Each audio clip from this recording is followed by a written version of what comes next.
Mpaka sasa hivi hakuna tukio la uvunjifu wa amani kwenye mkoa wetu wa Mbeya.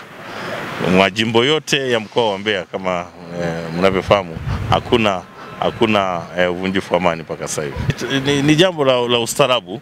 Inaonekana kabisa kwamba watu wamestaarabika, lakini pia wameelewa maana ya uchaguzi sio kufanya fujo wala sio vurugu, ila ni swala la kikatiba. Kama ambavyo unatakiwa kufanya jambo fulani linalokutaka kisheria, basi wao wamewajibika. Kwa hiyo hakuna vurugu yote ambayo imefanyika. Kwa hiyo nawashukuru sana wananchi wa mkoa wa Mbeya.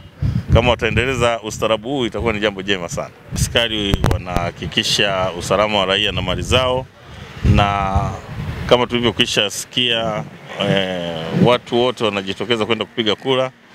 Nimekwenda baadhi ya vituo, nimekuta watu wanaendelea kupiga kura. Mimi mwenyewe mmoja wapo nimepiga kura kwenye kituo ambacho nilijiandikisha, nikakuta watu wanapiga kura na hali ya usalama ilikuwa ni nzuri. Tumepita mitaani humu, naona watu wanaendelea na shughuli zao. Kama hivi hapa tumefika sehemu hii, naona watu wanaziba pancha na ni vijana wa Ryoko Garage wamejitokeza wengi, na wenyewe wameshapiga kura, wengine wanasema wanataka kupiga kura.